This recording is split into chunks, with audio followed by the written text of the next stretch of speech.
All right, let's talk about the Green Bay Packers, who have had an incredibly odd last, I don't know, 6, 7 years or so. They obviously had some great teams with Aaron Rodgers. Were consistently getting close to making the Super Bowl, but not quite getting over the hump. Ultimately, 3 years ago, they missed the playoffs with Aaron Rodgers on the last game of the season. They decided to let him walk, or I guess technically they traded him away and decided to go with Jordan Love, who halfway through Jordan Love's rookie year, he really struggled, and then he played great. The second half of the year was awesome in the playoffs, and they paid him. At the time, he was the highest paid quarterback in NFL history. Again, that's kind of how quarterback contracts work, but still, they bought in on him. Then this year was kind of a repeat of last season where you had Jordan Love, I thought, kind of come out of the gate a little bit not what you would want. Granted, he was dealing with an injury. How much does that factor in? We'll never know. But then he did turn it up once again in the second half, although this time there was not the great playoff run. Playing the Eagles in the first round made it a little bit more difficult than playing the Cowboys in the first round, but nonetheless, they did not get that playoff run. So the question is, how did they get better than this? How did they get to the point where they are, not the 7 seed, which is what they've been the past 2 years? How can they be better than that, set themselves up so they could go on a deep playoff run again? Well, if you look at their salary cap space as of right now, they're currently looking at $42 million in 2025, and then it'll jump up a little bit to $68 million in 2026. Usually you want actually more of a jump than that, just because of, obviously players are coming off the books year after year, but with Jordan Love's contract getting more expensive, that's why it's not quite as high as you get with some other teams. Here's what's interesting about the Packers is you see $42 million in cap space. They essentially can spend $42 million if they want to on like free agents and stuff. Because this is their upcoming key notable names that they have to re-sign, and they're not that notable. I mean, I included a kicker on the list, right? The number next to them is how many millions I think they could get. And listen, Eric Stokes, A.J. Dillon, and Josh Myers have all gotten significant playing time in their rookie deals with the Packers. Myers is still their starting center, but honestly, those are all players that they don't need to re-sign if they want to. I mean, they could be okay letting all those guys walk, and they could probably just use a replacement at center if they chose. Dillon is a depth halfback, and Eric Stokes has been a depth corner who hasn't really lived up to the hype. Now, on one hand, this is a good thing, right? It's good to see that you have so many players that you don't have to re-sign. The bad thing is, and the reason why this is actually maybe not as good of a thing, not something you want to brag about if you're a Packers fan, is it means you drafted very poorly in this draft and weren't able to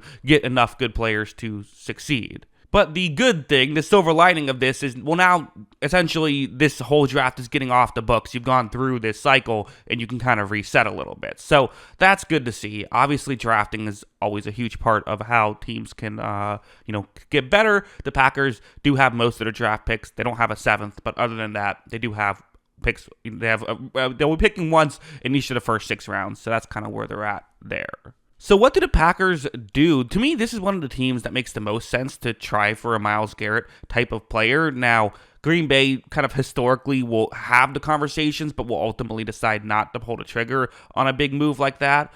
They did try with Khalil Mack, just essentially they had the same offer that the Bears had, but essentially the Raiders said we'd rather have Bears draft picks than Packers draft picks, which is usually a safe bet, although it didn't quite work out that time. But still, you understand the logic there. But they are a team that will consider something like that. They do have the capital to make something like that work if they want to. They can try and improve in an aspect like that. And I think that's something that they could consider a big move, or they could try smaller moves because they do have some cap space. This is where PFF has all of their position categories graded, and I think clearly the key one that you have to improve upon is passing. Only 18th last year. Like, you just hope Jordan Love is, again, good Jordan Love consistently. He's been so inconsistent his career, and I think he's had some amazing games, he's had some not so amazing games, and I know Packers fans, he's your guy, so I know you trust him, but for me as a neutral, the biggest thing you can get out of Jordan Love is a healthy season where he plays great game in and game out. You have the receiving core as well. I wouldn't hate the idea of, again, if a top free agent wide receiver becomes available, a lot of teams are going to be in on that. I wouldn't hate the idea of them going after one of those guys. They're pretty good depth wise there. They kind of would maybe you need a guy on 3rd and 7, so you just trust to win that matchup. Although they do have guys that you trust to some degree, but you know what I mean. A Chris Godwin or a T. Higgins would add something to that roster for sure. T. Higgins could come full circle as he was the guy they could have drafted instead of Jordan Love, but that's a whole conversation for another day.